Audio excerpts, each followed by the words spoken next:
I'm caps lock different. It's facts, not fiction. Said I black out for real, then the track gone missing. If it's cap, I'm dipping. We ain't talking about a move, then it's flatline finished. When I spaz, I'm grinning. Put a peel off in the Sadies and I pass by spinning. It's perks with this life, but I don't have my skinage. Took a quick trip and now I'm back home winning. And I see they eyes pop like I snack on spinach. Pull up to the spot, she tryna grab my digits. I'm already 8 shots, a Henny past my limit. Here you go. Hazards with a dash full of tickets. I'ma act like I don't see them. I got bad eye vision. Y'all can't pass my scrimmage. While y'all tripping, it's Aruba. I realized I had to go and flip this. What's up, guys? Welcome back to episode 261. The Psychotic. Wait, what is it? 261? 261. Yeah, 261 of Psychotic and Iconic. Piles and theories here. Philly Phil is missing for a change. Y'all know what's going on with bro. No, I'm just playing. He's in North Carolina for work. Thank you to everybody that's tuned in. Let's get to it. We're starting off, obviously, with our updated NFL Weekly Top 10 Power Rankings. You want to go? Yeah, I'll go. Because my shit's fucked up. Number 10, I got the Buccaneers. I think they're properly rated. 6-3, sitting pretty. Got a lot of injuries, but I still think Baker with that offense still has a chance. 9, I have the Colts. Daniel Jones, too many turnovers. That could be costly for them, but they're still a good team. Jonathan Taylor is probably the MVP, but overall, I think 9 is probably appropriate. 8 for the Ravens. I had the Ravens at number 8. I think the Ravens are on a collision course with Kansas City soon in the playoffs, but we'll get to that later. And then number 7, I got the Bills. I still think at their best, they could beat anybody in the league. But again, that's a lot to ask for. They're very inconsistent. But to me, I think when they're at their best, they can beat anybody in the league. I got them at 7. Previously, last week, I think I had them at 3. So they dropped down four spots. Look, bad games happen, bro. They just happen. It happens. Number 6, I had the Lions. 5, Chiefs. 4, Patriots. That's the new in the top 5 right there. All right, welcome to the show, New England. Welcome to the show, baby. They're there. 4, and then I got the 3. I got Rams. I think the Rams are wow. They're loaded on offense. They're unbelievable. Puka, Devontae, Matt Stafford, 20 touchdowns. I mean, Everybody's All-American. He is. He's fucking awesome. Shit. I wish we had something like that. I don't. Number 2, I had the Seattle Seahawks. I was close to putting them number 1, but the Eagles at number 1 to me, they can win in so many ways. It's just they can win by 10-7. They can win by not throwing one single passing yard in a second half. They can win by so many ugly ways. It's unbelievable. It's just I don't know how they're going to lose, like consistently. They're just too fucking good. They're never going to crumble. Like, honestly, like there's just so many ways for them to win. I just feel like they're never going to crumble. They're always going to be in the hunt because they can win by bullshit. Like if teams did that, if teams did what Philly has done, they would get smoked. It wouldn't even be close. They would get blown out by 21 points. It's not even. I'm being dead ass serious. It would be a blowout. But the Eagles are able to get away with it because they're so fucking good from offensively, defensively, and special teams. Like they have players all over the field. So yeah, I mean them at number 1, even though they won ugly. They're still the best team because of how they can win no matter what. Even on the road, anywhere they could beat. It doesn't matter. And that's just how I feel about them. Yeah. It's just wow. It's unbelievable, honestly. Golden age for us. Yeah, it is. It is. All right, number 10. I got the Buccaneers. Their injuries are catching up to them. They are. It's a shame. It's a shame. Their injuries are catching up to them. Losing steam. Yeah, and it's hard because I didn't look at Tampa as a team that peaked, for lack of a better term, but I do. There is a fear of mine sitting in the back of my mind that they may have just they caught lightning in a bottle and were able to overcome all those injuries, and now they gave themselves a nice cushion because they're going to win that division because Atlanta stinks. Carolina's they're 5-5. Yeah, but nobody back. And they just lost to the Saints, and the Saints, you know what they are. At number 9, I got the Colts. Daniel Jones is going to Daniel Jones. I will just not believe in this team. They're good. They're going to fluctuate in the top 10 because Jonathan Taylor is running the shit out of the ball. Mm-hmm. And I mean, when you look at the Colts, dude, they do have good players. I think the Colts Achilles heel is what Daniel Jones is coming. And there is a very wide range of outcomes when it comes from that. The only difference between them and the Eagles right now is the Eagles have championship DNA, Mm-hmm. and they're not, and the Colts are a dome team. So if you're like I said this before, like if the Colts have to, when the Colts have to travel, it's a problem. I just don't see it. Like they were in a dogfight with the Falcons. At number 8, I got the Ravens. They are coming. The Ravens are coming, and I'm getting nervous about this skinny Joey shit. I just need the Steelers to get the 9 wins. They fall on 8 wins, bro. It will be so indicative of how my life has gone over the past few months, especially with you. Yeah, they ain't getting 9 wins. Shit is crazy. It's really annoying at this point, to be honest. At number 7, I got the Chargers. I think the Chargers are really good. Obviously, I'm not a huge Justin Herbert fan, but I really believe in Jim Harbaugh. And I just the Chargers to me are just, they're so well coached. And when you have a quarterback like Herbert, who at times can give you those moments, he's a good quarterback. It's just, when it comes to the playoffs, he hasn't shown it. And I obviously will worry about that until he proves otherwise. But I think that's appropriate to have them at 7. At number 6, I have the Lions. Lions, I feel like, are the ultimate week-to-week team. There are times where I see them and they look dominant like they have over the past few years. And then there's other times where I just look at them a little bit and I'm just kind of like, eh. Like that loss to the Vikings, that is going to prove to be a colossal issue. That's going to be a huge issue because that whole division's jumbled up now, completely jumbled up. At number 5, I got the Patriots. Welcome to the top 5. Self-schedule or not, the Patriots are playing awesome, and so is Drake May. You have a top 5 coach in Mike Vrabel, and they're just figuring things out. Like, Drake May is the type of quarterback that I love to watch. Mm-hmm. He wants to throw the ball deep. Oh, my God, he's awesome. He wants to throw the ball. Like, he wants to go out there, and he's just a gamer. I love how he paid, like in the post-game, I thought it was really humble of him, showed a lot of humility when they were saying about the MVP chance. And he was like, I'm pretty sure that's for Baker Mayfield. And he says, like, I love Baker. I love his game and everything. So I thought that was like a wise beyond his years moment. Mm-hmm. Number 4, I got the Chiefs. Maybe because they were on a bye week and then they had that bad loss going into it against the Bills. But they're coming out of this week against Denver. This is a must win for them. They could fall to 5-5. The division at that point would be out of reach, and they're all jumbled up in the bottom of those 5 through 7 teams. You got the Chargers, you got Denver, and Denver stinks. But at the end of the day, they're 8-2, and if they win, they'll be 9-2. I don't even have them in my top. So who? Denver. Oh yeah, hell no. We'll talk about them now. Number 3, I got the Seahawks. They deserve my respect. Their defensive line is nasty. The way they can get to the quarterback. They punked the Cardinals. That game reminded me of the Super Bowl. Denver versus the Broncos. I'm sorry. The Seahawks, the Legion of Boom in 14 against the Broncos when they punked them. That's exactly what that looked like. Granted, it's Jacoby Brissett, but regardless, Seattle's for real. And Clint Kubiak should be on the Giants' radar immediately with what he's doing. At number 2, I got the Rams. Matthew Stafford over his past 4 games has 20 touchdowns and 0 interceptions. Offense is lethal. You got Devontae Adams, who every time they get inside the 10-yard line, he's scoring a touchdown. You got Puka Nacua, who could do everything in between the 20s, from the 20 on. Puka Nacua is just a monster. Then you have Kyron Williams, who's a solid running back, who fits perfectly for what they have to do because he's kind of a bruiser. He gets between the tackles. Now they're getting Blake Corum in there, who's doing his thing too. Blake Corum's playing pretty well. And then number 1, I got the Eagles. Why wouldn't it be the Eagles? Jalen told me last year after that Rams game, rain, sleet, or snow, Eagles are trained to go. And when Mr. February speaks, I listen. And the more I watch this, like, you win 10-7, 38-35, it doesn't matter. We can beat you ugly. We can beat you cute.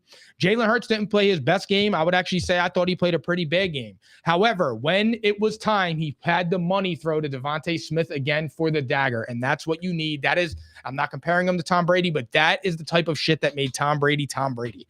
The money plays. How did Tom Brady beat the Rams in the Super Bowl? The money throw to Gronkowski.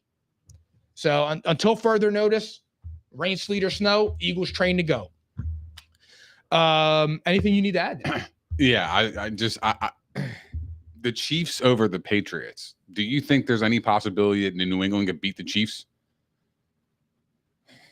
No, because, well, if the Patriots win their division, the Chiefs would have to travel. Not that that's like a huge deal, but it would help the Patriots being on their home crowd. I would just lean on experience there. Like, I couldn't see a second-year quarterback going into Arrowhead or even at home and beating Patrick Mahomes. I feel like that would be asking a lot. And to be honest, there's no shame in that. No, Like, I agree. There's no shame in that. I mean, I think, like I said, I thought that the Patriots this year were going to be fighting for a 7th seed. I never imagined they'd be fighting for the 1 seed. Yeah, but the Patriots are overall, to me, they're probably like, I don't know. That's tough, man. The problem is that the offensive skill players that the Patriots have, I don't feel like they would cause problems for Kansas City's defense. They've caused problems for every other team, though. I know that, but you got Spags, you got a second-year quarterback. I feel, and Spags put Goff in a blender. He put he put Hurts in a blender. The only person that really outdueled him was Josh Allen. And I can't bet against the Chiefs. The only time I could find a way to say, like, yeah, I could see the Chiefs losing, it would have to be against a quarterback caliber of a Lamar, a Burrow. It's got to be one of those premier guys that have won big games. Is that just history speaking, or that's like a historical bias? Because if there's one quarterback that could probably do it, it'd probably be Drake May. Well, I know. He's aggressive. I know. That's how you need win. To do that. You're right. That is a good point. He throws the ball down the field no matter what. He don't care if he's up 10 points, 17 points, 24. He's fucking launching that ball. He wants to put the dagger in your heart. Yeah. I like that kid a lot, man. I think he has the goods to do it. Oh, no, he does. He does. I think the Patriots had the team to do it. He's a second-year quarterback. Their defense is really good. Like, they have a great coach. He's a second-year quarterback in MVP form. Josh McDaniels versus Spagnuolo. Spags. Like, that would be a good ass game. And the thing about that is McDaniels is familiar with Spags. That's tough, man. I don't know. If New England was home on a playoff game, divisional round, who's the favorite? Chiefs. Wow. Probably by 1.5. Wow. 2. It's just a Mahomes respect. Of course. Yeah. Which I get, but I don't. But if you look at the body of work of the season, yeah. I mean, I'm looking at New England like, holy fuck. I know, but New England, I feel like too, like New England, in my opinion, New England needs to lose. They're 8-2. I know, but I feel like it's a good loss. It would be a good loss. However, the Achilles heel to that, or I guess for lack of a better term, is that they're fighting for the 1 seed. So any losses hurt them. Right. You know what I'm saying? But I don't know, man. I don't know. I wouldn't be able to do that with the Patriots yet. I'm not there with the Patriots. I think the Patriots are a very good team. I wouldn't bet against them against the Chiefs. I think the Patriots can beat. I would feel comfortable with the Patriots against any team in the AFC not named Kansas City. Even against the Ravens?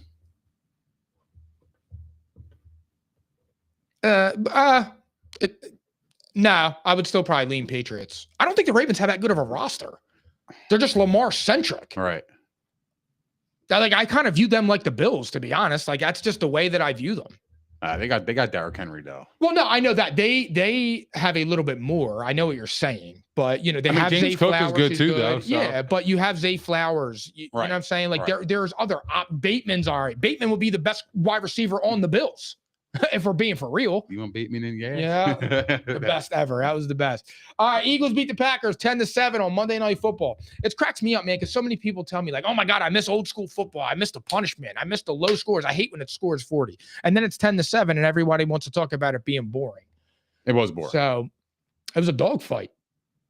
It was boring. It was kind of made to be a dogfight because all they did was run the ball. Yeah. Every play was run. I think the Green Bay Packers ran it like 7 times in a row on their first drive. It was literally a running game. And all they wanted to do, and I remember because my dad was over here and we were watching the game, and I was saying, like, the first drive was happening. I'm like, Green Bay's game plan is so simple. They just want to run the air out of the ball. All they want to do is control the clock, run down the field, and get the points, and then play good defense because they believe in their defense could stop the Eagles' offense, which in that case, they were right. But the problem is Green Bay on their first drive, it just, things went south on, for them on the first drive, and then the Eagles, they went south for them. It was just one of those stupid games, you know what I mean? But overall, like, you saw Green Bay's game plan coming out of the gate. Which is weird, though, because, like, I feel like my thing is with Green Bay is, like, you paid him $50 million. And your game plan is like get the ball out of his hands. It just doesn't make any sense to me. No, but when I feel like to him, like I feel like the talent is there. It Like, is. even some throws, like I mean, he's very aesthetically pleasing. Yeah, like there's some throws, but like he's just so wildly inconsistent, and I don't know. I don't know. He never did it for me, Jordan Love. I never had him in my top 10. Like I don't feel like he was there. He was never. He was good. He's good. He had but the like carpet ride that year in the playoffs. He's good, but I don't think he's great. I think I think what you see in Jordan Love is what you're gonna get. Yeah, you're gonna get up and down performances, and that's what you paid for.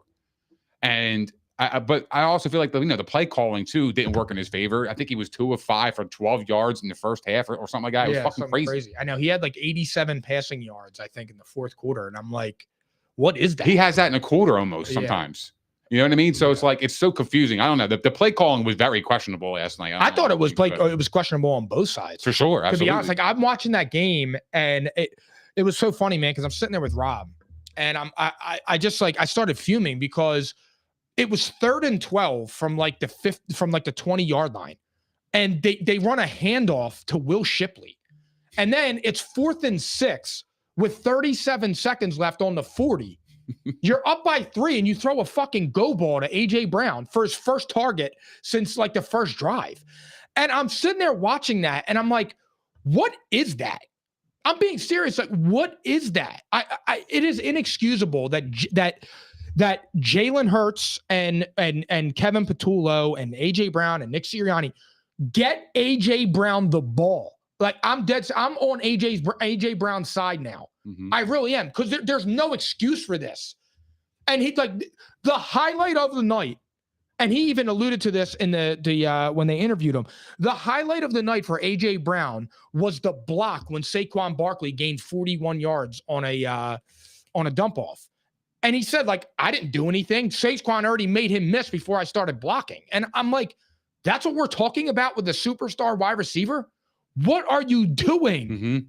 What are you doing? It's inexcusable. And look, I'm happy we won because it's an important win in the NFC, especially for seeding. But I'm actually like, not that I'm nervous about it, because I'm never nervous with the Eagles, because I know how many different ways they could win. But when you watch that constantly, it's frustrating. Yeah, but do you think it's all play calling? Because like Dallas Goedert had a pretty good game, but like, those balls didn't go to AJ Brown. I don't. It's some of it is play calling. I don't know necessarily. Maybe it's just the way that defenses are shadowing AJ, because he said it that the safety went over to him, and that's when Smitty caught the touchdown. But it's like, okay, if they're shadowing him, cool, but get creative with his routes. Now, Hurts on the one ball messed up where he stepped up and ran out to the left. If he hits AJ Brown on that little in, that was a touchdown. There was nobody in front of him. So he did miss him there. But the problem is now is those misses are getting so magnified because he's not involved. Like he is a non-factor in the offense. And I'll never think that that's acceptable or normal. AJ Brown is too damn good to just be a regular ass player. He is, and I'm on AJ Brown's side with this, dude. It's really like it's out of control that he's not being used. He's not being used. I mean, Smitty called him a bomb. I mean, no, I know that, but Smitty gets involved. But my thing is, can't AJ get involved? Where is the go ball? Like on 4th and 6 when it 4th and 8? I just don't fucking. Or 4th and 8, and you're throwing a go ball, and it's like, first of all, going for it there is dumb. Second of all, where is that play once a quarter? Throw it 4 times a game. Like I don't get it. Now there's a rumor going around saying that those two kind of ad-libbed that. Who? Jalen and AJ. Well, that's stupid. They're idiots. But they are idiots. Good point. Yeah. Rob said good point though. He goes, at least the silver lining is those two were on the same page. Yeah, well, that's true. That is a good point. That's true. That is true. Yeah, it's like, all right, maybe we're coming together. Yeah, but there's a rumor that like that play call was so stupid. Just punt the ball, bro. Analytics, dog. It could have cost us. It absolutely could have cost us. We're lucky that the Packers are terrible. I know. We're lucky the Packers are terrible. But that was nothing else really outside of just get AJ involved. Stop making a $40 million wide receiver do cardio. It's stupid, and you're not going to get to where you need to go without him. You could do that now. You're not doing that in January and February without AJ Brown. Patriots win their 7th straight after beating the Bucs on the road, coming off a bye. Do you think New England's the most complete team in the AFC? I do. I do. I think they're the most well-rounded team in the AFC More right than now. KC? Yes, I do. Would you put KC second? Because KC's struggled all year. They've been struggling. I mean, New England. Look, they lost 2 games, but they won 7 straight. They're the hottest. They're the hottest team in the league. Yeah, hottest in right the league. now. So they're hottest in the league right now. So for me, like, how can I say they're not complete? They're the most complete team. They went to Tampa and took them out. They went to Buffalo and took them out. Everybody says, "Oh, they don't beat anybody." What do you mean they didn't beat anybody? The Bucks are pretty fucking good. Yeah, they won division last year, and they had Baker Mayfield, who was in MVP talks in the first 4 weeks. So yeah, no, they've beat some good teams here, and they've done it pretty convincingly too. I'm not saying that they smacked the Bucks by any means, but they were up by 2 scores at some point. 28-23 is an impressive win. You scored 28. Absolutely, that'll work. Yeah, like no, this team is for real, man. And like I said, Drake May, he's got the goods. He's got the it factor, man. He's got that killer instinct where it doesn't matter what the score is. He's just going to play. He doesn't take his foot off the gas. He's not going to check down shit. He's going to fucking air it, and he's going to try to score some big points. And that's exactly what they've been doing, and it's been working. How many bombs has he thrown over the last fucking seven games? At least, I don't know, 15 bombs that have been successful. He's been awesome. Yeah. So yeah, I think so. I think they're the most complete team. I have them second behind the second or third, actually, because I would say KC, and then I believe it's a toss-up between the Patriots and the Colts. Because like I said, the Colts to me are just they have a bunch of guys. It's just the only question mark for me is Daniel Jones. That's the only question mark with them, which I believe is a valid question. But I would say KC's more complete. Then I would say probably the Colts, and then I would go the Patriots.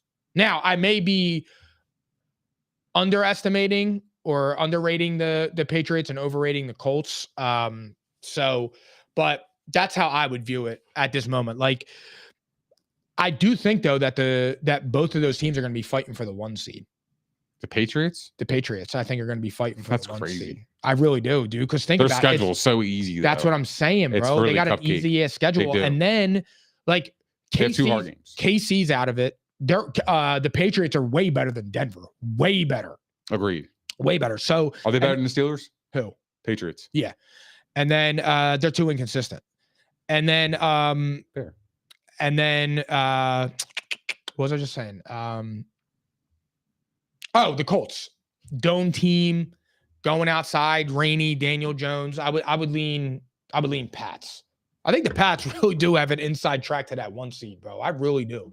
Whether you think they're the best team in the AFC or not, it aligns for them. Yeah, it really does. It works. It aligns, dude. And they've overcame a lot, man. That's what I'm saying, dude. Like, and that's the difference in being a well-coached football team. They play the Jets. They played the Bengals, the Giants. The Bills is going to be a good one. That's 3-0 right there, though. Like, they should go into that Bills game 11-2, and then they'll probably drop to Buffalo because they already beat them. Yeah. However, that's going to be a very important game. It's in New England. I was just going to say that. It's in New England. It's going to be an important game because that right there could be the division. Right. Depending on what happens with Buffalo over the next few weeks. Like, I know they play Tampa this week. Both of them are coming off bad losses. So that's going to be a big game. Huge. And game. I hate that line. Huge. Bills are game. 5.5. I don't like that. Huge game. And then they play the Ravens the next week.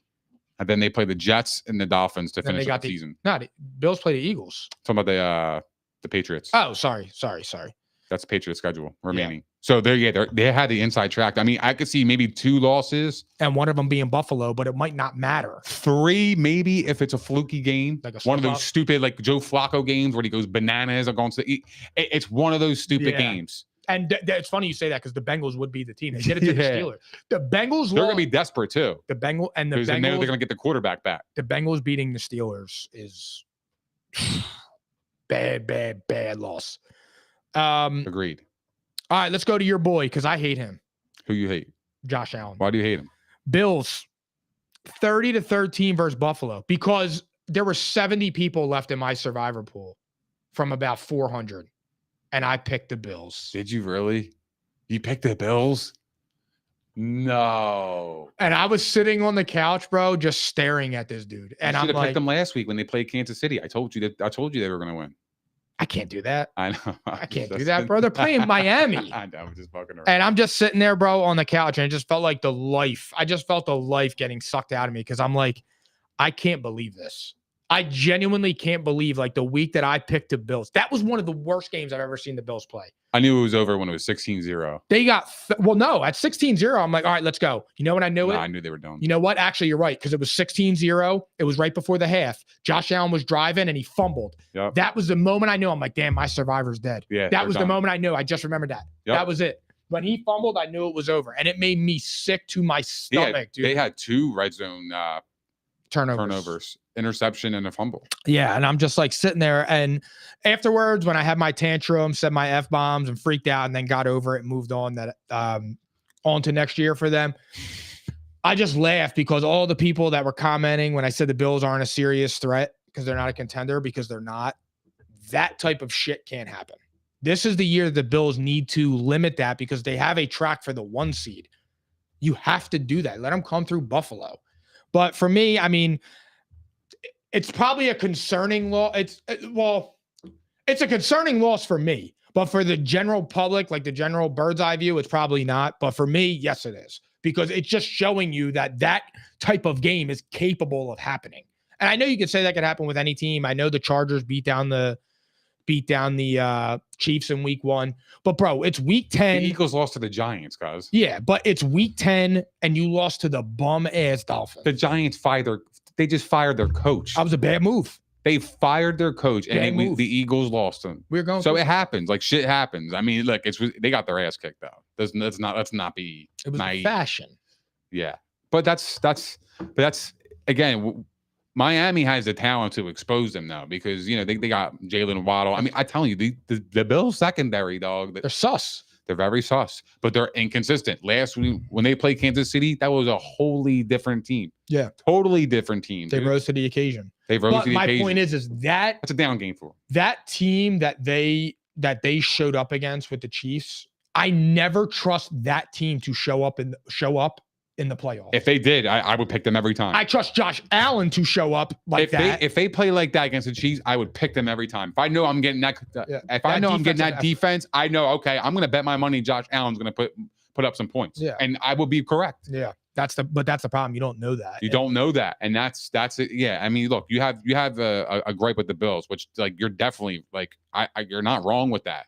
I mean, losing to the Dolphins 30-13 is terrible. Dude, the Dolphins got blown out by like one of the worst teams in the league. The reason that I didn't panic with the Eagles is because it was just like, I know what the Eagles are. The Browns blew them out 31-6, bro. Who? Fucking Dolphins. But like my thing is with the Birds, dude. Like I look at the Birds, I'm like, all right, yo, that was just a bad game. It was tough, blah, blah, blah. They'll regroup. The defense is there. It was just one of them nights. It was a short week because it was Thursday night football. Mm-hmm. For me, with the Bills, man, like I don't know.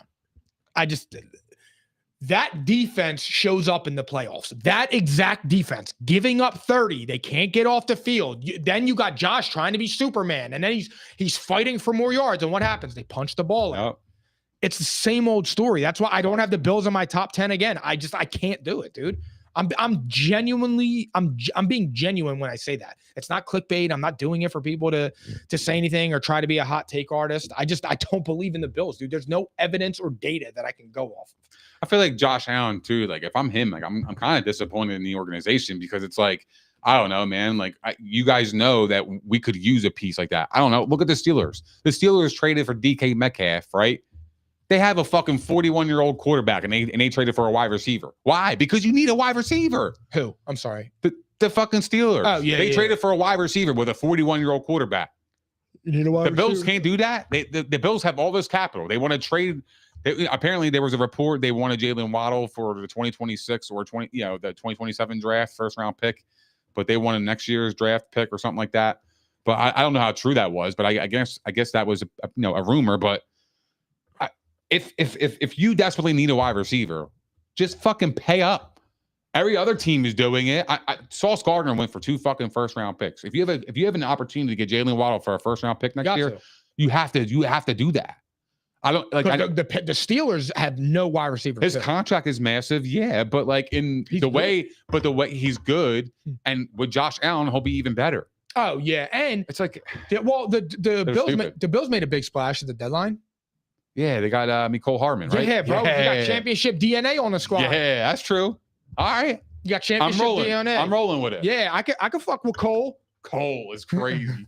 No, I just don't understand how they stood pat. Fucking fuck with Okay. Cole is wild, bro. All right, let's talk about Iceman. Caleb Williams, comeback against the Giants, 24-20. Thank you, Caleb Williams. You hit my teaser for me on that. I was pissed, dog. Yeah. Because I'm sitting there watching Josh Allen get the shit beat out of him. I'm watching Caleb Williams get the shit beat out of him. I'm like, I can't believe this. This dude just cost me my survivor pool, and this dude's going to cost me a big bet that I just placed. And then Caleb Williams went crazy on him. Ice, baby. I'm going to start painting my nails. Bro, he's clutch. That dude's clutch. All right, let's chill. He's clutch, bro. He's one of the clutches. He's been one of the clutchest players this year. If you need a computer to tell me that, I don't want to hear it. I don't need a computer. I have the eyes. And Come on, bro. every fourth quarter opportunity, he rose to the occasion. We call that lightning in a bottle Now on get this the side of fuck the outta table. here. It is, bro. Lightning in the bottle. Because we're is it the first 4 games? He's the first 4 quarters. acclimating to a new head coach, Mike. I know. No. All right, I'll be serious here. He's been playing all right. Yeah. He's been playing all right. You can tell that he's getting confident. Yeah. Yeah, confident and comfortable. And I mean, I think the Bears might be able to mess around and make some noise in that division. Maybe. They got I think the Vikings are going to fall off. I think the Packers are going to slide down. I think it's going to be between the Lions and the Bears. They got a tough schedule to roll remaining. They got the Vikings, the Steelers with they got the Eagles. You're so petty. Eagles. They got the Green Bay Packers. They got Cleveland. Cleveland's defense is Cleveland's weird. Okay, I don't know. Every time I see Cleveland, I always get a little hesitant to I don't know, call it a W. Well, Shador could be in there. Shit. You know what I mean? Could be in. Cleveland, then they play Green Bay, San Francisco, and Detroit. Flex game. Wow, that's the last game. But what do you mean I'm so petty? It's just so real. Okay. You see what I'm saying, bro? You do nonsense. It's real. What do you think about Jackson Dart? He's got to stop taking hits. Agreed. He has to stop taking hits. The reason why Daboll got fired is because of that reason. You think? Yeah, because he put him in harm's way. Bro, he was running like he was Cam Newton. Are you crazy? He's your rookie quarterback. He already had an injury. He's running like he's Cam Newton. He was already running the entire he already got hurt early in the season, and now you're running him down to the ground. The reason why Daboll did that is because he's trying to save his fucking job. Because if the Giants win, he's still their coach. And he knew it. So he was doing everything he could to save his job, and then they lost, and then his quarterback got hurt, and it was over for him. You lose the locker room, dude, when shit like that happens. The Giants have had some weird injuries. They lost Jackson Dart now, Cam Scatterbo, and Malik Neighbors. I mean, look, major injuries, they're a young core, so I think they'll bounce back, but that's still if I'm a Giants fan, it still sucks. My stars and my young players are coming off injuries. You don't know how they're going to respond. You genuinely don't know. Some players respond better. Some players get better. I will say though, I think the Giants messed up firing Brian Daboll. Why? I wouldn't have fired him because I don't think he's the problem. Well, who is? The upper management, Joe Schoen and all them guys, Joe Shane, whatever the fuck his name is. I don't know, bro. Because my thing is the Giants had some juice. I don't think that they would be in this situation if Dart, Scatterbo, and Malik Neighbors were healthy. If you put Malik Neighbors out there opposite of Wan'Dale Robinson, Theo Johnson's looked all right, and then you got Scatterbo back there, I think they're looking okay. Jackson Dart's been balling. So I don't understand that. You move up to draft a quarterback with Brian Daboll, and then you fire him 11 games in, and it's how are you getting inaccurate? Not for nothing, but the offense was still playing okay. Yeah, they were doing all right. With Wan'Dale Robinson, Theo Johnson, and Darius Slayton. I don't know. It's also too the Giants have had so many bad losses. Yeah, over his yeah. tenure that they were probably fed up, dude. You know what I mean? The upper manager is fuck this. We can't go further. We already hit our ceiling. If that's our juice, cool.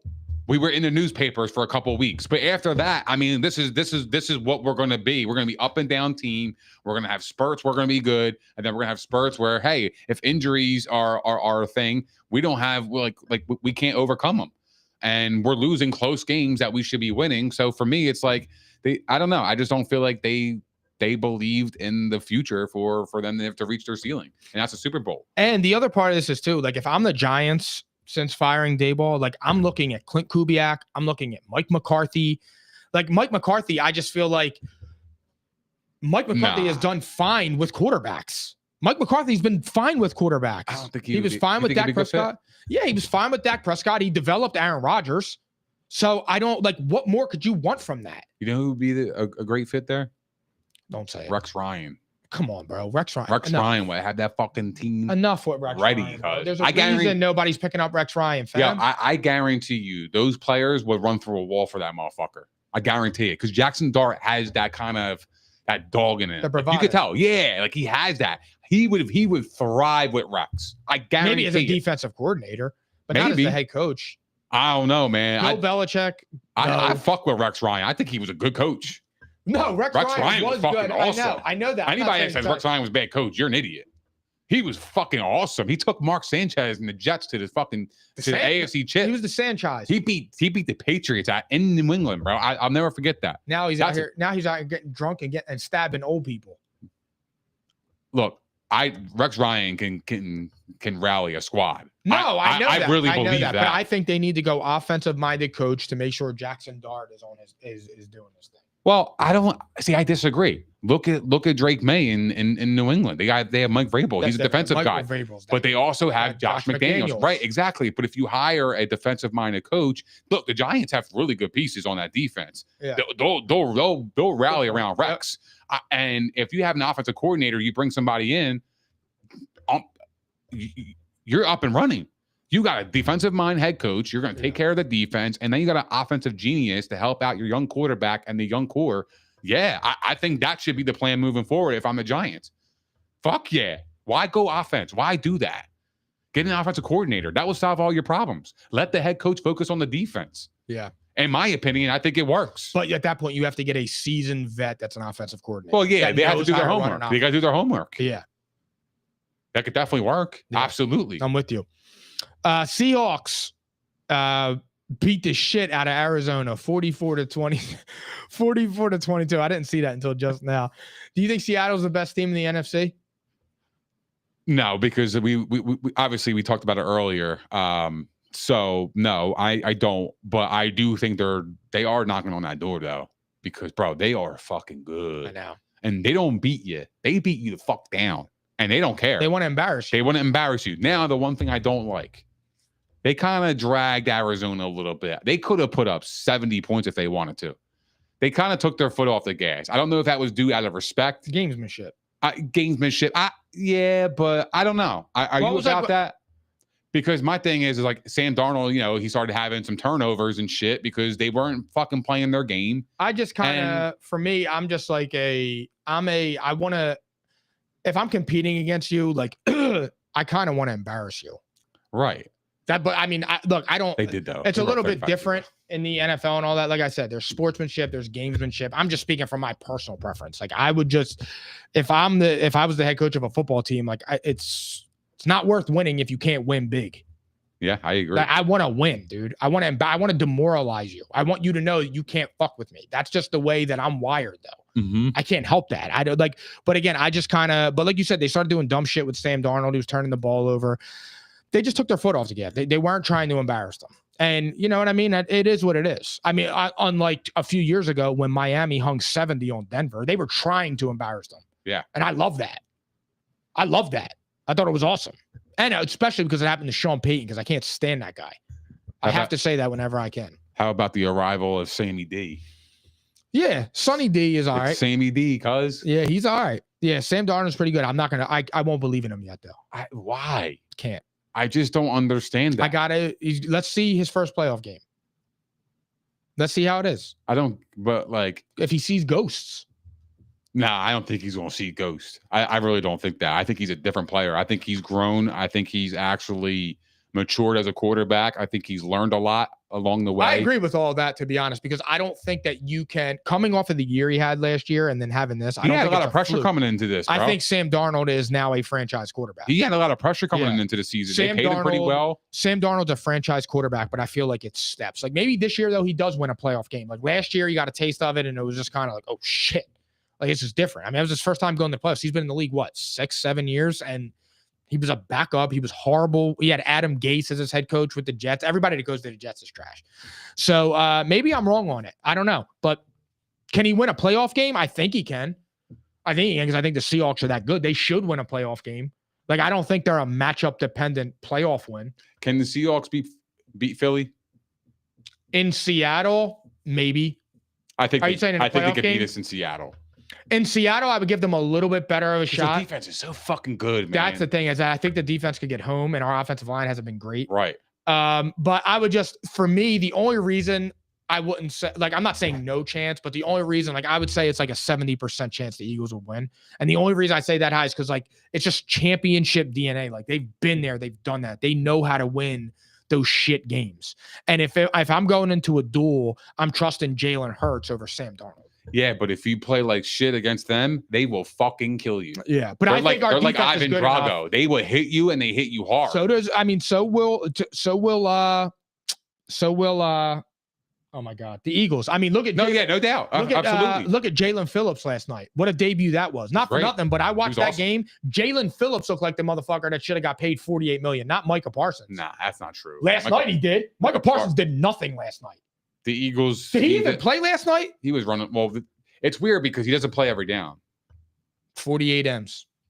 He doesn't play every down. Salute to Jerry Jones. Did you hear on the announcement? Oh, well, Micah Parsons not in on this snap. Yeah. So, like, it's like, he doesn't play every down. Because he probably gets gassed. Of because all they do course. is tell you to go get the quarterback. Yeah. Okay, he had 37,000 quarterback hurries. Okay. How many batted balls did he have? How many sacks did he have? Like, I don't know. Like, to me, last It's night, still impactful though. It is, but impactful it's not, because you're getting the quarterback off the spot. Yes, but it's That's not huge. But Jalen Phillips legitimately looked better than him last night. Like, the way Jalen Phillips played, there hasn't been one game this year that Micah Parsons has done that. He's got three sacks in one game. I know, but I'm saying he didn't look like I don't know. You don't love Michael Parsons. It's okay. It's fine. No, I know that, but you can't tell me last night that Michael Parsons looked better than Jalen Phillips. If Michael Parsons was on the Eagles and he was doing that to the quarterback, we would kill everybody. Why? Well, Jalen because you're getting the quarterback off the spot, and we had the players around him to make it work. Phillips just did that last night. What do you have? 8 tackles, a fumble recovery, a forced fumble. Like, Jalen Phillips was all over the field last night. Like, you don't see, like, I just don't. I feel like this year Micah Parsons has had little to no impact to the Green Bay Packers. Like, I feel like they're 5-3-1. Now, look, I know their defense isn't letting up points, but it's not like Michael Parsons is going score. You're going based off the pay, and I don't disagree with you. Like, you're like, oh, 48 M's. He's not making the impact to warrant 48 M's. He's not. And I don't disagree with you, but to say he's not making an impact, I disagree with that. Okay, maybe I went a little too far that he is making an impact, but I'm just saying, like, they're 5-3-1. Yeah, they let up 10, they let up 16, they let up 13. I get it. But again, that's a collective unit. Like, it wasn't like there isn't a play where Micah Parsons broke the game open and sacked the quarterback and had a fumble recovery for a touchdown. Yeah, but those moments are so few and far between now. Jalen Phillips had a fumble recovery last night. But those are like small window opportunities that just happen. It happened for Jalen Phillips. He was the lucky one last night too. It just happened to be. He played great. He was in the right spot. I ain't gonna take away from him, but like what you're asking him to do is to like be like a JJ Watt, where JJ Watt was doing like he was a monster. Bro, you dudes were telling me that he's the best defensive player you've ever seen, so I'm going off of that standard. Yeah, I think he's awesome. I really do. I think he's one of the best players I've ever seen in defense. Yes, absolutely. Dude, watch the film, bro. What he does to I'd rather watch Jalen Phillips. Watch what he does to offensive tackles and offensive linemen is unbelievable, bro. He shreds right through them. Yeah, he's always in your backfield, no matter what. That is so valuable because you're getting the quarterback off the spot. If they played against Joe Burrow, I guarantee you they would have success. Why? Because they're getting him off the spot. Against Lamar Jackson and them, they might struggle. Why? Because Lamar Jackson can run away from them. Yes. Those are different quarterbacks and styles. Same with Jalen Hurts. You know, Jalen Hurts can run away, but like you can neutralize it. But like if you have a statue quarterback back there and you have Micah Parsons on the opposite side, he's coming after you. Like Burrow. You're not sitting in the pocket all day and chilling. That's not happening. Because we saw last night the Eagles had at one point, Jalen Hurts had all fucking day. That ain't happening when you got Micah Parsons on another squad because he comes after you. I've seen it. Bro, he's in that backfield every fucking play. I'm serious. That's the impact. Fuck yeah, I want him on my team. Why wouldn't you? I'd rather have Jalen Phillips. Like that's to me, that's asinine. That is fucking insane. No, it's not. Bro, take that. No, take it I back, got eyes. bro. I got eyes. I got eyes. Yeah, okay. You take Jalen Phillips over Micah Parsons. You would be fired. You would be fucking fired the minute you make that call. I'm looking at the stats. The stat. Bro, again, you would be looking at the stats. fired. What? You say you're not a stats guy. Now all of a sudden you're a stats guy? Well, sometimes I got to use them. I got to look at it. it. Get the fuck out of here, yo. I'm bullshitting. No, hold on. You bullshitting. Hold on. I'm adapting to my surroundings. I figured it all out now. And like I tell you all the time, a true sign of intelligence is changing your opinion based upon learning new information. And then did I give you And I learned new information. Last night, I'm like, yo, who was number 50? Is that even his number? I don't even remember. And I'm like, yo, this is crazy. I'm like, we got Micah Phillips over here. That's crazy. Yeah, That's I like crazy, that. bro. That's crazy. I was getting down with it. Rams beat the 49ers 42-26. The 49ers show is over. Matthew Stafford, 20 touchdowns and 0 interceptions in his last 6 games. They're just too injured. They're too injured, man. The Niners are beat up. Is Staff the MVP? Yeah. I'm with you. How's he not, dude? I know. I mean, I get it. He like the supporting cast. He's got. I don't care the weapons, but bro, 20 touchdowns in 6 games with no picks. I mean, and you're winning in all those games. Like, how easy? Yeah, like it's so easy for him. He's just back there having fun.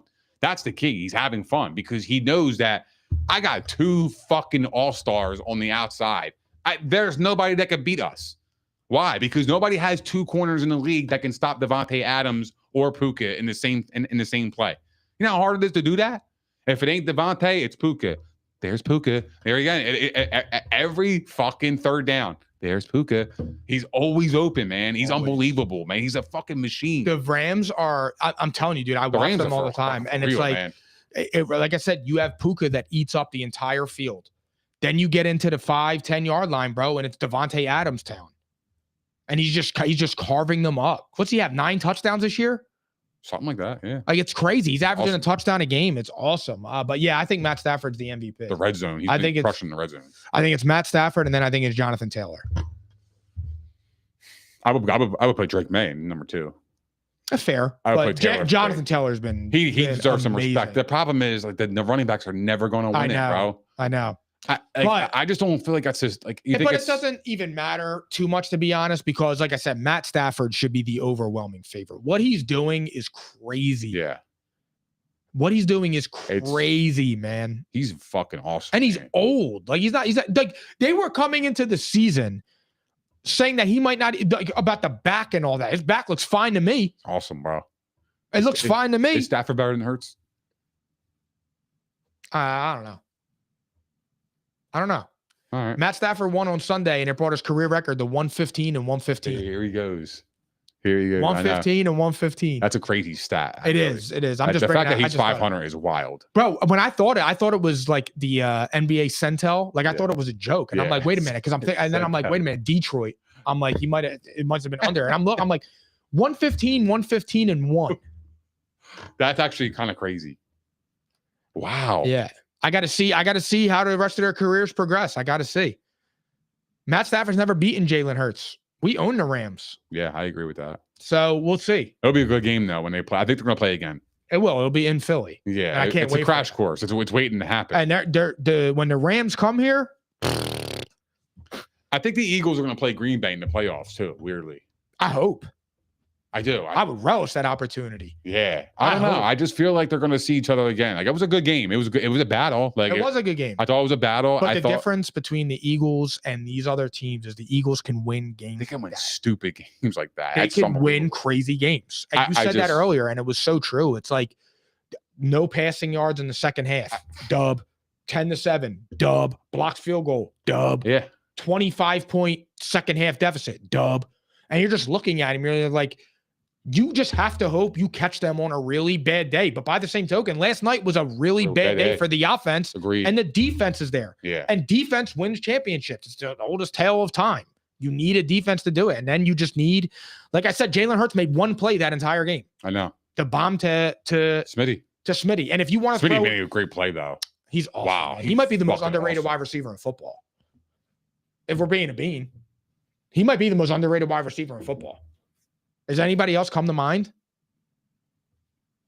Besides Pickens? I don't know. I don't know what you constitute as underrated. Like, I think Smitty is closer. I think you could Smitty's closer to a top 10 like like around the 10th best receiver as opposed to the 15th or 16th. He's definitely top 20. That's what I'm saying. I don't think he's that far that way. I think he's towards the 10. You think he's closer to 10 than the 20? Yeah. I don't know. That's what I'm saying. See, I don't know because like you got to understand too, like AJ Brown's getting a lot of attention. So Smitty's getting a lot of one-on-ones. Smitty was a Heisman now. Oh yeah, Smitty's fucking. I'm not taking away from him. Okay, but like I'm not. I think Smitty's fucking awesome, but I think his size kind of puts him a little bit lower. He makes some circus. He makes some catches, fucking awesome catches. I mean, either way, I'm glad we have him. It's kind of hard. Yeah, it's kind of hard to. Yeah, but I do think the Rams. Honestly, I think the Rams could go to the Super Bowl. To be honest, I think they're a Super Bowl caliber team. They're not going to the Super Bowl because they got to see Midnight Green. So wait a minute, the Rams are a Super Bowl team, not Seattle, because I think Seattle could beat them because of their offensive line. I think they can get to Stafford. It's going to be an interesting game. Going to beat. I can't wait for that game. It's going to be an interesting game. They play this week. I wish they would flex that to Sunday night. I know. What the fuck Who is the Sunday night game this week? The Sunday night game is somebody's fucking stupid. Is it Is it Ravens? No, I'm sorry. It's the Lions and Eagles. I'm going to the game. Oh, yeah. Oh, you are? Yeah. With who? Wes. Oh, that's awesome. Yeah. Dang, all that money you've been saving for cheesesteaks, you went and bought Eagles tickets. Amazing shit. That's awesome. Yeah, where you sitting at?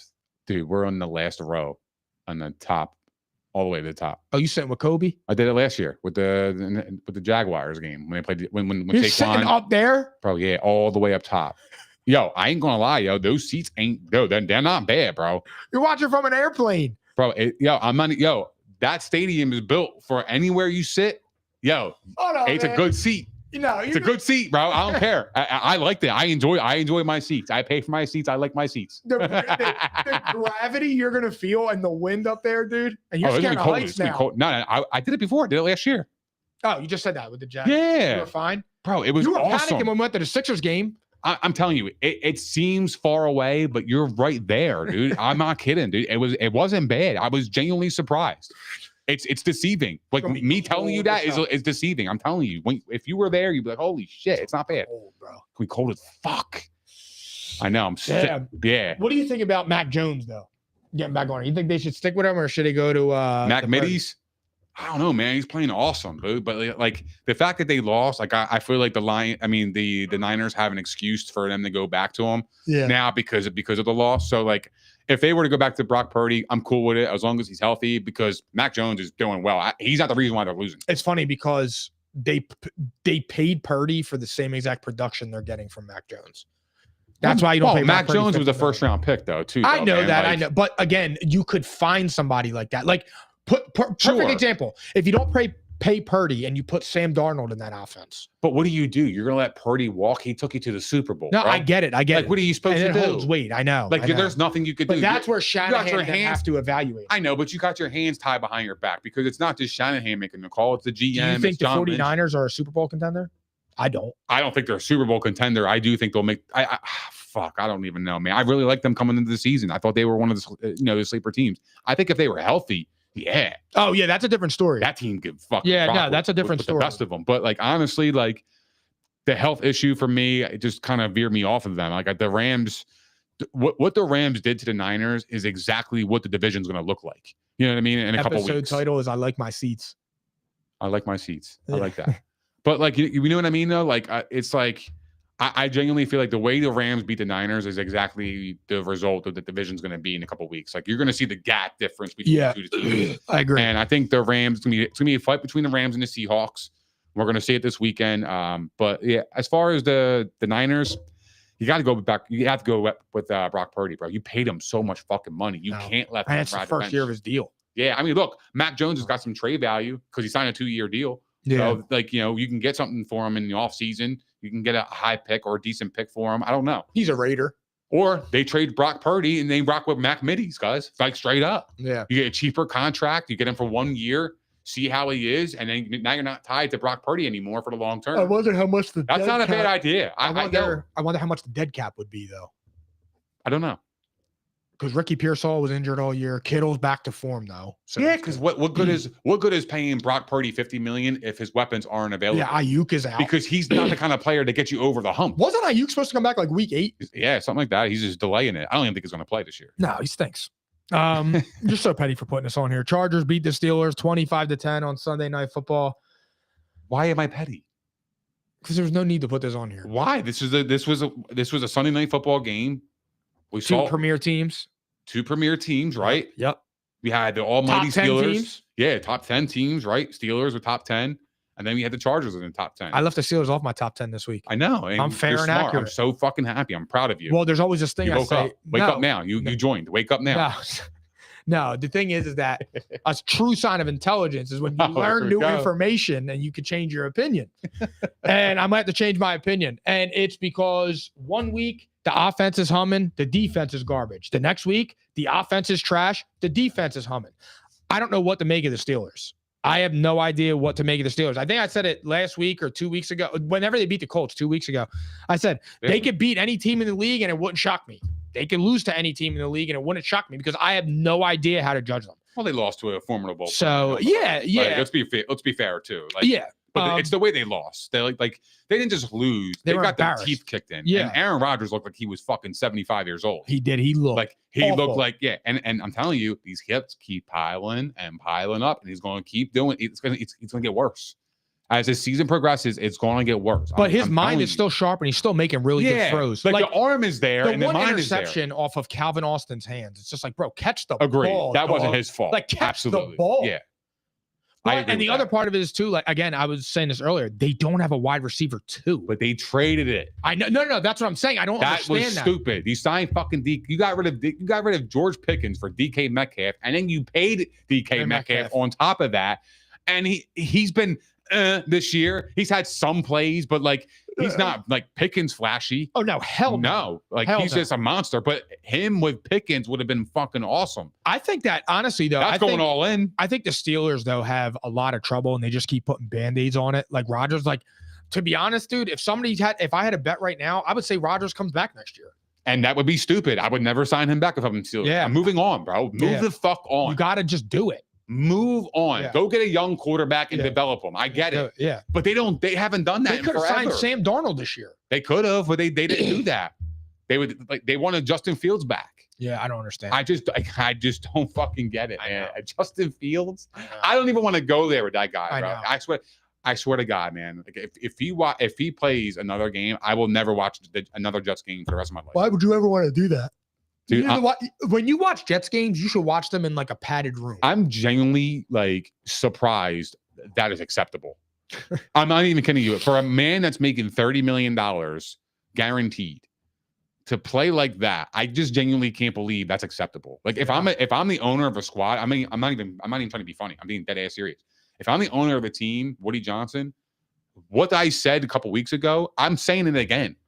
What the fuck is going on? I paid you all this money, and this is the production we got. We're getting very little to no production on the quarterback position. It's facts. Yeah. Garrett Wilson didn't even catch a fucking pass. How bro? Like it's just. Wait, did he not? I didn't know. I didn't watch the game. He didn't catch a pass.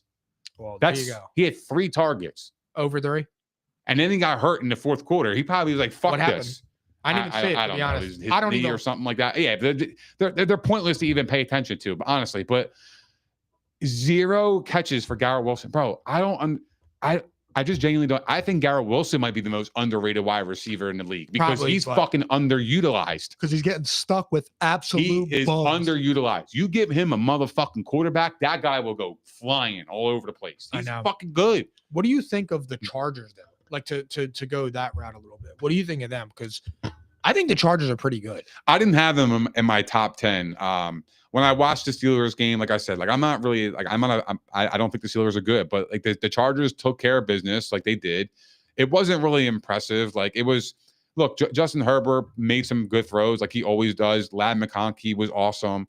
But the Chargers did struggle in that game a little bit. Like I think the Steelers did play really good defense, but I just feel like the Chargers for me, like I think I'm just chargered out. You know what I mean? I'm bolted out, bro. Like I just feel like I know what I'm going to get in the playoffs. I'm going to get a look, their defense is going to play good. They're going to run the football, but then Justin Herbert's going to make 2 interceptions, and one's going to be for pick 6, and one's going to be the game sealer. I feel like he throws a pick 6 every or week. Close to it. Like it's like I don't know. I just very, very skeptical of the Chargers, but I do think that they are a tough team. I got to see it. I'm the same way as you with other players. I'm with that with Justin Herbert. You got to say it. That's where I'm at with it. Man, welcome. Well, the talent is fucking there. Absolutely. All aboard. Well, the talent is there, and I get that. But I just want to see him really do it though when it actually really matters. Because it was a good win, but I don't know, man. The Chargers, they're a seesaw too. Yeah. One week they're good, the next week they're losing to I don't know they're in a dogfight with the Titans. It's just the weirdest thing. I just genuinely can't gauge this team. They got blown out by the Colts, then they turn around and blow out the Vikings. Then they turn around in the close game with the Titans, and then they blow the Steelers out. I don't know who I'm getting. I know. It's a confusing squad. They lose to the fucking Commanders 27-10. Lost to the Giants like a month ago. They're very untrustworthy. And maybe they're hitting a stride. I mean, look, they're on a winning streak. They're on a 3-game winning streak. They have the Jags coming up. They got the Raiders coming up. Then they play the Eagles at home, and they play the Chiefs. I don't know, man. They have to. I mean, I think they'll win. I think they'll beat the Jags. I will say that. I do think they'll beat the Jags. I don't. We'll get there. Teams on a bye. Colts and Saints. All right, week 11, Buccaneers at Bills. Bills minus 5.5. This should be a good game. This is gonna be a really good game. You think it's a Super Bowl preview? It could. Oh no, it could definitely potentially be. Look, we don't know. Again, if we get that Buffalo team that plays in Kansas City, yes, they just definitely be a potential Super Bowl preview because I think the Bucs are really good. I think they'll get healthy. They'll get Godwin back. I don't know about Mike Evans for the rest of the season, maybe in the playoffs, but regardless, I think the Bucs on offense, they'll get Bucky Irving maybe back at some point. What's going on with Bucky Irving? I don't know, man. He didn't go on IR. He is hoeing. Yeah, for real. He didn't go on IR, and he's been out for a minute. Something's weird with that. Bye. Probably if I had to guess, because I remember I had a player like that before. It was something where they were contemplating season-ending surgery or just kind of muscling through, and they're going to rehab through it and see how they feel. Oh, okay. They're probably in limbo with that. That's kind of my experience with. If Bucky Irving was playing, I think I would pick the Bucs to win because I think he would be able to run all over him. Agreed, but I also think they have Rashad White. Well, he's not really explosive on the running, but Sean Tucker's pretty good. Sean Tucker's all right. He's all right. Yeah, he can move. He can move a little bit, but I don't think this is a Super Bowl preview. I think the Bucs are really going to struggle down the stretch. I do. The schedule is tough, and I think they're going to be a product of a bad division, dude. They have a lot of injuries. They're going to finish 9-8. I could see them going from 6. What were they? 6-2. They're 6-3 right now. But they were 6-2. They were 6-2. I could see them going. I could see them at 10-7, and going 4-6 over their next 10, and going 4-6 over their next 10 or something like that. I could just see that. I could see that with them. 4-6. So that would put them at 9-8. Yeah. So maybe 4-4. Well, no, they can't play 10 games. Yeah, 4. They can't play. I'm sorry, 4-4. It would be 8. So yeah, 9-8. I can see them at 10-7. 9-8 win division. Yeah, Carolina could finish 7-10, and Baker turns up in the playoffs and they upset someone or something like that. But for me, the Bills, in order to win the game, they can't get down big. They have to keep the game. They have to get ahead, or they have to keep it within a score, maybe 10 points, because you can't get it to the point where Josh Allen has to feel like he has to put on a cape and go crazy. When you do that, bad shit just happened because he starts pressing because he knows I need to score as quick as possible because I don't have the ammo to do it. But the problem is the way the Bills are built on offense, the Bills need to do consistently and constantly 7, 8, 9, 10, 11 play drives because they don't have the big explosive guy. Their most explosive offensive weapon, not named Jared Cook. Oh, Jared Cook is crazy. Yeah, James Cook. Not named James Cook. I feel like it's Dalton Kincaid. Well, he got hurt. Yeah, I know. He's out. He's out. Now he's out. And then you got Shakir, who's all right. Palmer, okay. They got Cole. But, I mean. They got Keon Coleman. I mean. All right. So they're going to win though. I don't see they're going to win this game. They have to. The Bills will win this game. I think they cover the spread. I think they do it handily. Me too. I could see this like a 31-17, 31-21 type of game. I agree with that too. I think it's going to be an over type of game too. Yeah. So I'm going to take the Bills here. It's hard to bet them after what I watched against Miami, but I just think they're going to bounce back here. I think they have to. And look, those kind of losses against Miami could resonate a squad. It really could. It could wake them up. It could be like, yo, guys, we have a really golden opportunity. Let's turn it up for real. Yeah. It could, but again, it comes down to to the head coach. What's his message? What's his message across the team? With the team, how is it delivered? How are they receiving it during hard times? This matters, bro. I know. The small little details and shit like this fucking matter. That's why we're about to see good teams. Well, we're about to see what the Bills are made of this week, because coming off a loss, an embarrassing loss, you're playing against a really good opponent at home, and you're 5.5 point favorites. You should take care of business. Yeah. And if they don't and they lose, that seat is getting sizzling. It's a slippery slope. That seat is getting. They should sizzling. fire. They should fire McDermott and bring back Daboll. Nah, playing. Nah, Joe Brady. I'm all in on Joe Brady. Yeah, but he's been terrible this year, though. Who's he working with? I know, but like the play calling is garbage, bro. A 3rd and 10 wide receiver screen. I don't James fucking Cook get out of the game. I feel like at 3rd down, they always take James Cook out. Yeah, because he's not really catching back. Like he's got to learn. Agreed. But I also feel like a 3rd and 10 and then doing a wide receiver screen. It's just like, why? I don't know, man. Like, well, that's your best play on 3rd and 10. Like, we're trying to fucking move the ball down the field. Yeah. I'm not trying to get 6 yards and punt or think about going for it. Like, I don't fucking get that kind of style of football. I just genuinely don't understand that. I don't get it. But it also could be a product of who they have on the field. The personnel. Personnel ain't that good. It's not. Seahawks at the Rams. Rams -2.5. Game of the week, man. Yeah, I cannot wait for this game. It's gonna be a bad. Who you got? I got Seattle.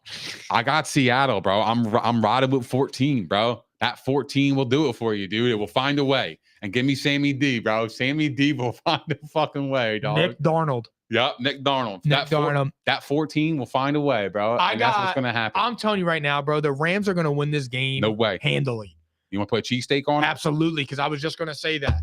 We're putting a cheesesteak on it. Because here's the thing. Thank you. I know the Seattle's going for their 11th straight road win in this game, which is an incredible stat. 11 straight road wins. Mm-hmm. But they just blew out the Cardinals. They're feeling themselves. Now they're going against the Rams. It's just not. It's not doable. What, the Rams ain't feeling themselves either? The Rams have every reason to. They've proven sustained success. This isn't just a 9-game sample size. A 9-game sample size. Oh, now it's sustained success. Yeah, what do you mean sustained success. They have what the sustained fuck does success. that mean? They've been good for multiple years. It's just when you come across Jalen in the Midnight Green, it's a new season, though. That doesn't matter. We're talking about right now. Sustained success is a period of success over time. Okay, I get it. But what does that matter for this year? I'm talking about right now. You think the Rams are better than the Seahawks? Okay. The Rams are better than the Seahawks. What's going to be the X factor in this game? Staff. The MVP. Stafford. I'm dead serious. Because he's going to be able to get the ball out of his hand quick enough with those 2 dominant wide receivers and negate the strongest part of Seattle's defense, which is the defensive line. I'm taking Seattle here. You're taking an L here. I'm taking Seattle, and here's why. I think that defense is so underrated. I think people are going to wake up after this game. I think what they're going to do to Matthew Stafford in this game, the world's going to notice. The league is going to notice. Yo, Seattle is fucking for real, dude. They are coming, and they have arrived. Come on. I think Sam Darnold and Jackson Smith-Njigba, they have been quite literally unstoppable. He already has 1,000 yards. Torrey Horton is a fucking awesome piece. He's good, bro. Yo, Seattle, bro. Like, yo, put some respect on their name. They just got to learn how to use their running backs. No, I think what they're doing is actually right. You don't think they should make Kenny Walker? No, I think Zach Charbonnet is a way better runner. I think he runs fucking. I disagree. I totally not, dude. Like when I watch Charbonnet, dude, he's a fucking awesome player, man. He should be the starter. You think? Yeah. Fuck yeah. I don't know about Charbonnet is fucking good, no, bro. I know he's good, but I don't think I don't know. I like Kenny Walker. There's a reason why they're doing what they're doing. There's a reason.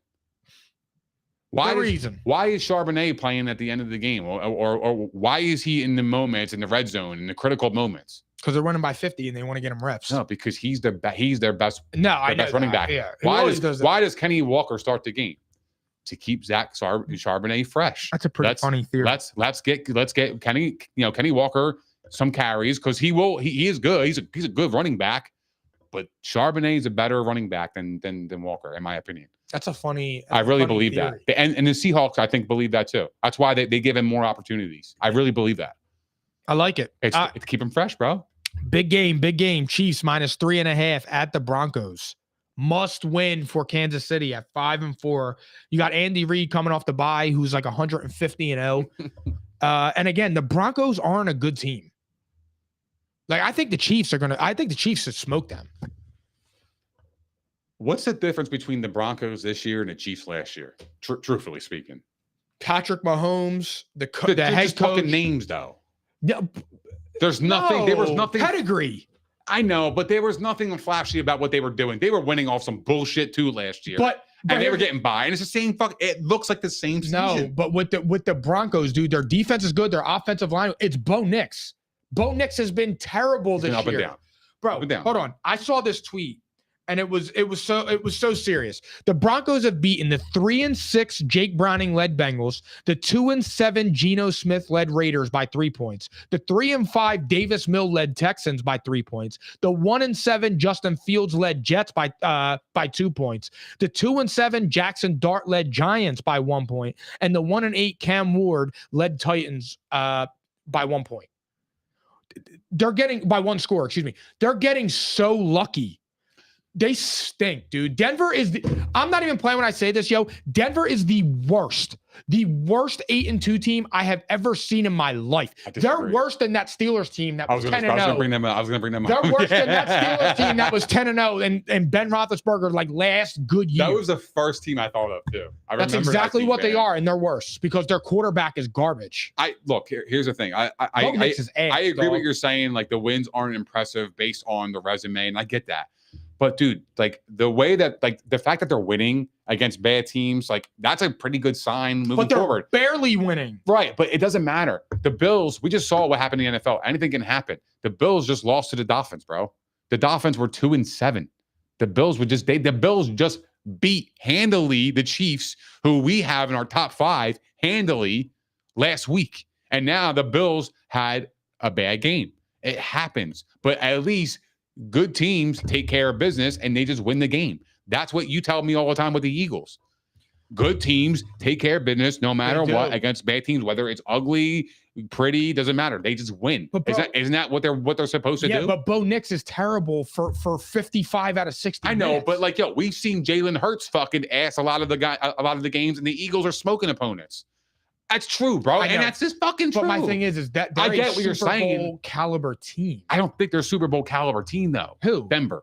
Oh, I thought that's what you were telling me. No, I don't think Denver's Super Bowl caliber team. I think they're a really good team. I think they'll be knocking on the door. If Bo Nix can improve, they're a Super Bowl caliber team because of their defense, because of the offense, because of their head coach. They could do all the things. But in terms of right now, Bo Nix is up and down. They're winning in spite of him. It's sure, like absolutely. You know what it is, dude? The Broncos to me look like a better coached Jaguars team.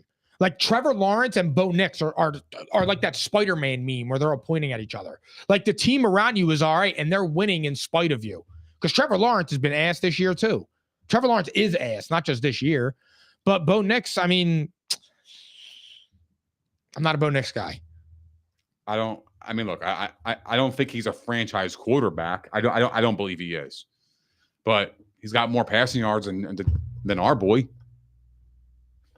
Because he's always down and he's got to throw for 300. I'm just saying, though. He does. He could do it, though. Yeah, so can we. I know, but I'm just saying like, he is more consistent. He's consistent. How many passing yards does he have? Curious. Bo Nix has 2,126 yards. So 21-26. 18 tuds and 8 picks. And Jalen's got 1860. 16 and 1. What was his over and under on his touchdown passes? 18 and a half? 23 and a half. It was? Mm-hmm. It was 23 and a half. He should have that over. He should. Completion percentage is great. Good rating. So, all right. No, but that's what we expect from Jalen. He's an efficient thrower of the ball. Like I get that, but we just want to see more. Throw the ball to your best player. Like that's all. It's very simple. But we're about to talk about the Eagles, but I got the Chiefs both ways here. Chiefs smack the Broncos. I agree with that. I think the Chiefs get back on track. They're coming off a bye. There's no way in hell they're losing to the Broncos, but I do think the Broncos cover. Okay. Division game, bro. I believe in that. Sunday Night Football, Lions at Eagles. Eagles -1.5. We're going to beat the brakes off of these Lions, boy. It's going to be cold out. Jared Goff's out of the dome. It's the Lions' second straight road game. Like, Jalen Hurts and the Eagles are coming off like one of them nasty wins where they look like shit. I could see an explosion on Sunday night at home in front of the crowd. It's for me, man. These are the type of games where it's like everybody watched the Eagles sputter against the Packers, and everybody thinks it's like, wow, man, they're not that good this year. They could be had. And then what happens? They come and kick the living shit out of the team. I could see that happening here. But for me, in order to win this game, the Eagles gotta pass the ball. Is that it? Like, just pass the ball. That's what they got to do to win this game. They got to pass the ball to AJ Brown. Okay. Bro, our best drive last night was the first drive of the game. Now, granted, it ended on a Jalen Hurts fumble, but AJ Brown was involved, and good things happen when AJ Brown gets involved. Just throw the ball to AJ Brown. He's a playmaker. Well, I'll be honest with you. I think you're right. They're going to have to throw in order to win this game. They're going to have to throw the ball. The Lions are aggressive. Yes, that's they're going to go for it on fourth down just as much as Philly is. It's just Philly is playing in their mirror image. Yes, honest to God, they really are. They have a coach who don't give a fuck. Will go for it no matter what. He doesn't care. They got balls. The coaches and the teams that have more guts than brains. That's exactly what they are. It's a mirror image. That's a Spider-Man meme right there. Yes, those two teams are kind of like, yo, who could do something dumber? Eagles are better, but the Lions utilize their weapons more. Yeah, and you better get ready because Gibbs is going to be trying to run down your throat. Montgomery's going to be trying to run down your throat. You got Amon Brown, but I'm not too worried about him because Quinyon will be on him. I don't know. That's a bad matchup, though. I think Quinyon is like, I know Quinyon's good, but Amon Ra is shifty. No, I get that. Yeah, so it'll be on there. I think it'll be. Jameson Williams could be an X factor. Yeah, but I see this being a high scoring game. I'm scared. I'm a little nervous for this game. I ain't gonna lie. I'm not. Really? No, hell no. Why would I be? The Lions are fucking good, bro. Yeah, they are good. They're just not green. I get that, but they're good. They're a formidable opponent. I know, but now you think the Eagles steamroll the Lions? Steamroll them? Like, you think they beat the shit out of them? Nah, I mean, I think I could see 31-21, 31-24. Oh, that's crazy. Something like that, but I don't consider that a steamroll. But it wouldn't shock me because you got Jared Goff not in a dome. It's going to be freezing cold, bro. That stuff matters. Elements matter. Why do you not believe in Jared Goff in the cold? Because it's a dome team. He's a Cali kid. I get it. But that too. He played in California. Yeah. He played in a dome in St. Louis. He played in LA. Like, it's hard, He's dude. a tough motherfucker, though. Yeah, man. He is. I'm not saying that. I'm not saying heavy. I'm not saying Goff's like Tua in cold weather. I love Jared Goff, man. But I do. I'm excited to watch him play. I'm excited. I think it's going to be a great game, but the defense needs to show up too. Yeah. The defense that was there last night needs to show up tonight. They have to. It's a different animal though, because you're not playing Matthew Goldens and Romeo Dobbs and Dontavion Wicks. Like, the Packers ain't going fucking nowhere. Nobody's going anywhere with those wide receivers. But when you're playing against Amon Ra and Jameson Williams and Sam Laporta, a big tight end, and then you got Gibbs and Montgomery, like, you got your hands full, dude. But you have to go out there and you got to be ready to roll in front of your home crowd. The energy there is going to be crazy. This is a big game for seeding for the Eagles. Stopping the run is going to be what we need to do to win this game too. Like, if we can control Gibbs or Montgomery, But when they cross the 50, though, bro. When the Lions cross the 50, anything 4th and 7 and shorter, they're going for it. Absolutely. So you like I said, the Eagles, you got to pass the ball because you have to be able to score tomorrow night. Yep. You have to be able to score. And the only way that your offense hums and it looks like it should look is when you get the ball to AJ Brown.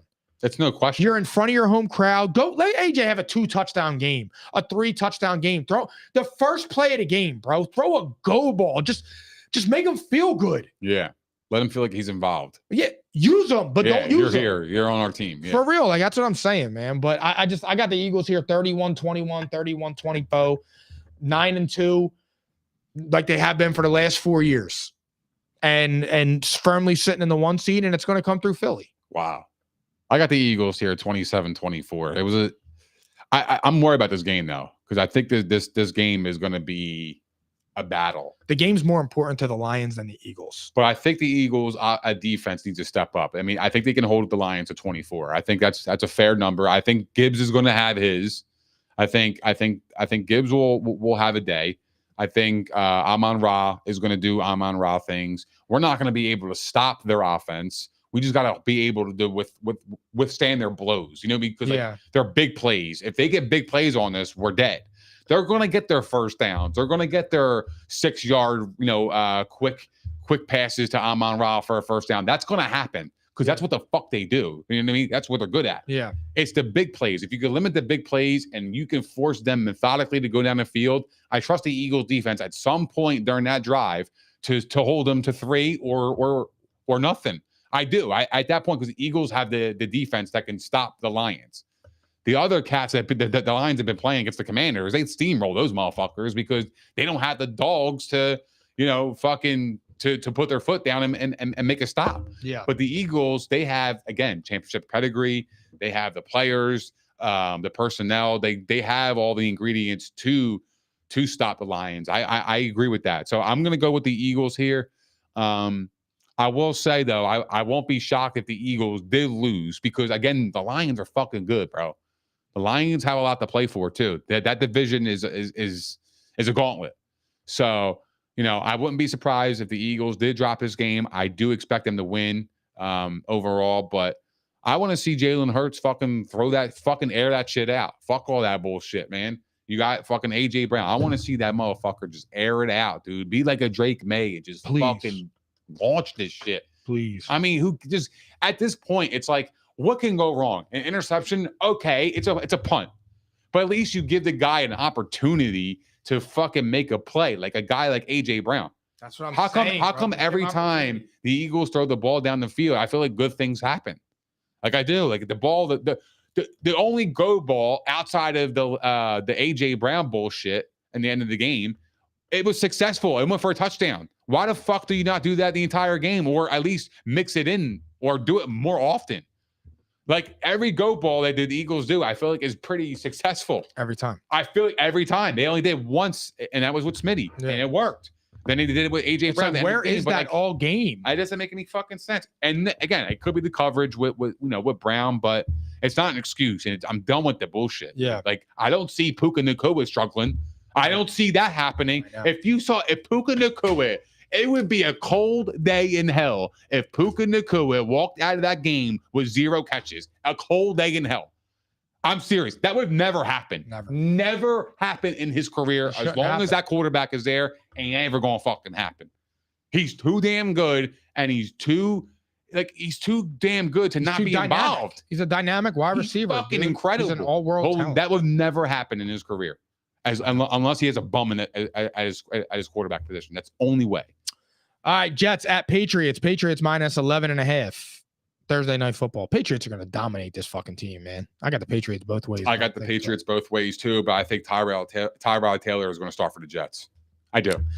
Commanders at Dolphins. Dolphins minus 2.5. And this is in London, I think. This is the London game. Mm-hmm. Yeah, I'm going to go.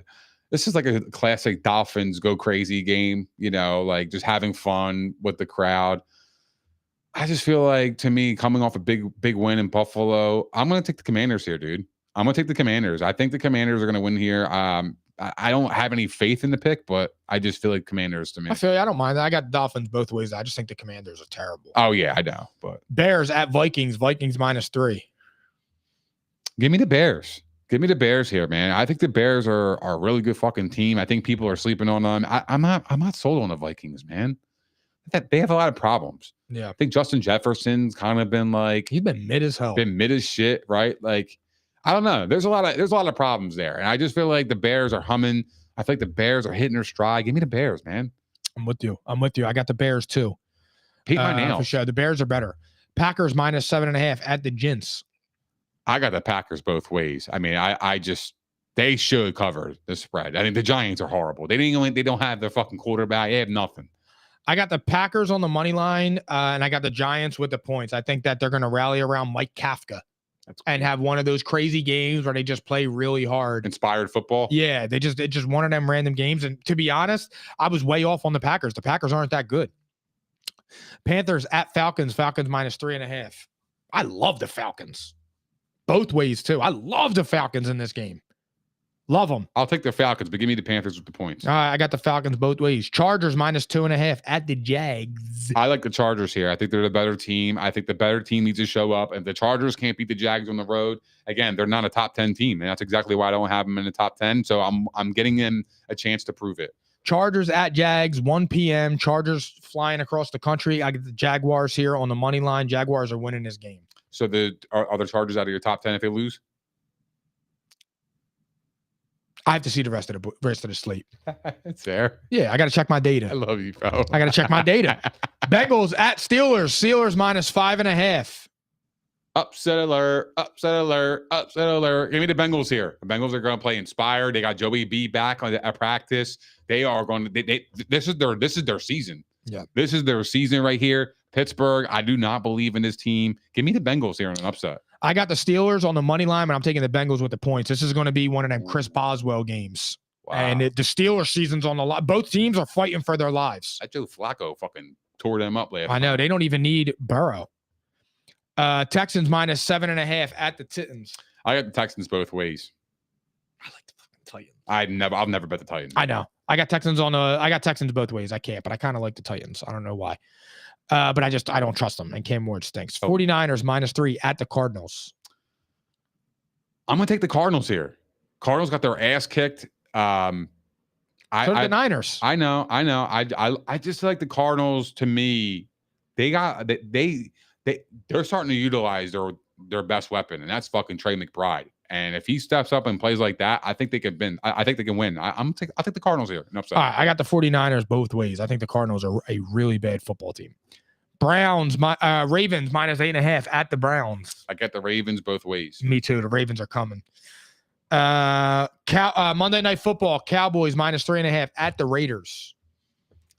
Weird game. Give me the Cowboys. Give me the Cowboys to win. I'll take the Raiders to cover. No way. I'm taking the Raiders to win the game. This is one of them. One of those stupid games. There's stupid games where Dallas just finds a way to blow it. One of them. I don't games. hate that, actually. I'm taking the Raiders here coming off the bye. I like that. And no, the Raiders aren't coming off the bye. I'm sorry. The Cowboys are coming off the bye. They're losing out of the bye week to effectively end their season. That would be crazy. Yeah, I can't wait for it too. It's going to be glorious to watch. Do you think they move on from their coach after the season if that happens? I don't know. If they're mathematically out of it, do you think they move on like after the season? I could see Jerry normally doesn't do shit like that. He normally lets them hang around, but I could see Jerry going and getting somebody like Bill Belichick because you need similar opposite of like the whole league. I feel like Dallas needs to get a defensive minded coach to get that defense right. That's what I truly believe. Who would be a good fit for them? Bill Belichick. I don't know about that. Well, I think Bill Belichick lost his fastball, but I still think he could coach defense. But I just don't think he would come in as a D coordinator. I don't know. I'm not going to judge him on college because it's a different ballgame. Stinks. But all right, guys, that takes care of episode 261. We'll see you guys next Tuesday, 8 o'clock. Bill Belichick stinks. It's crazy. Stinks.